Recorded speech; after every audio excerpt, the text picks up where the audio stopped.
এই পর্বের সর্বশেষ প্রতিযোগী হিসাবে মঞ্চে উপস্থিত রয়েছেন সুদূর বরিশাল থেকে আগত হযরত উবাই ইবনে কাব রাদিয়াল্লাহু তাআলা আনহু মাদ্রাসার কৃতি শিক্ষার্থী হাফেজ আমিনুল ইসলাম।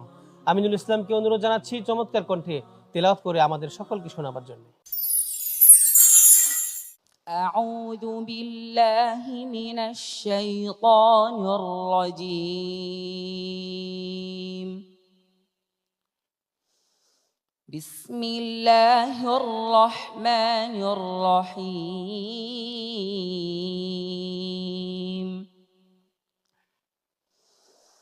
إن ربكم الله الذي خلق السماوات والأرض في 6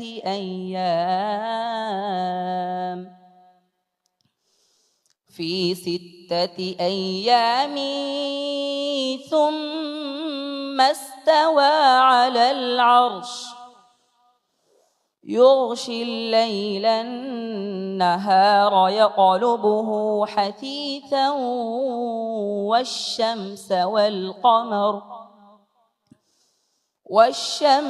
والقمر والنجوم مسخرات بأمره ألا له الخلق والأمر تبارك الله رب العالمين.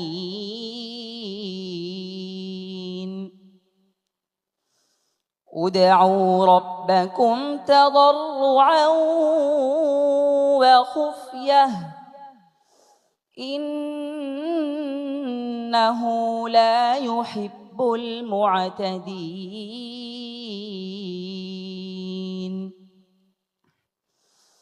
ولا تفسدوا في الأرض بعد إصلاحها ودعوه خوفا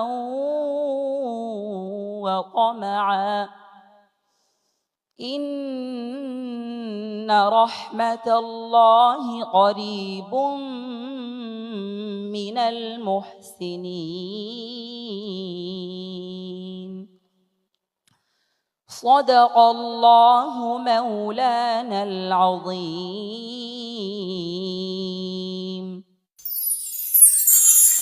অনেক ধন্যবাদ হাফেজ আমিনুল ইসলামকে চমৎকার কণ্ঠে তেলাওয়াত করে শোনাবার জন্য। আমরা মন্তব্য শুনবো। মন্তব্য নিয়ে আসছেন মোহতারাম শায়েখ ইলিয়াস লাহোরী। বিসমিল্লাহি মাশাআল্লাহ। আমাদের এই ছোট্ট বন্ধু খুবই চমৎকার তেলাওয়াত করেছে। তবে তেলাওয়াতের মাঝে কিছু মুলাহাজাত রয়েছে, বিশেষ করে ইন্না রহমাতাল্লাহ, যেটা লামকে, আল্লাহ শব্দের লামকে লামে জালালিয়া বলা হয়, আর একটু পুর এবং মোটা হওয়ার দরকার ছিল। আরেকটি শব্দ ছিল যে বা'দা ইসলাহিহা, সেখানে আইনের মধ্যে ফাতহার মতো হয়েছে। এই বিষয়গুলোর মধ্যে সে লক্ষ্য রাখবে। বারাকাল্লাহু ফিক।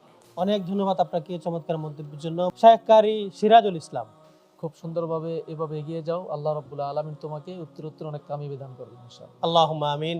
মন্তব্য নিয়ে আসছেন শায়েখ কারি সালামাতুল্লাহ। তোমার তেলাওয়াত আমাদেরকে নতুন করে ঈমান জ্বালিয়ে দিয়েছে, অসাধারণ। আমি দোয়া করি তোমার জন্য, তুমি যেন ভবিষ্যৎ আরো সুন্দর তেলাওয়াত করে পৃথিবীময় কোরআন চড়ে দিতে পারো। চমৎকার মন্তব্যের জন্য আমরা মন্তব্য শুনবো, সংক্ষিপ্ত তাফসীর শুনবো মুফতি সানাউল্লাহ নাসারি আপনার কাছ থেকে।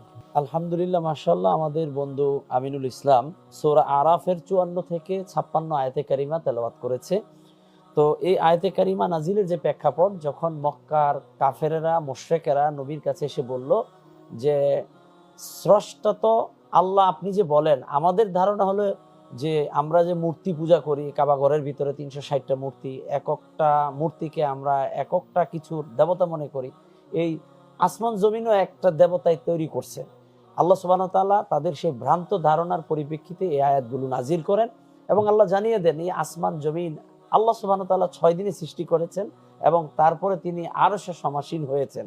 এবং এই শেষের যে আয়াত রয়েছে ওখানে আল্লাহ তাআলা যে মেসেজ দিয়েছেন তা হচ্ছে যে উচ্চ স্বরে আল্লাহকে ডাকার কোনো প্রয়োজন নাই, বরং গোপনেও যদিও আস্তে আস্তেও যদি কেউ আল্লাহকে ডাকে, আল্লাহ সেই ডাকের সাড়া দেন এবং তিনি তাও শোনেন।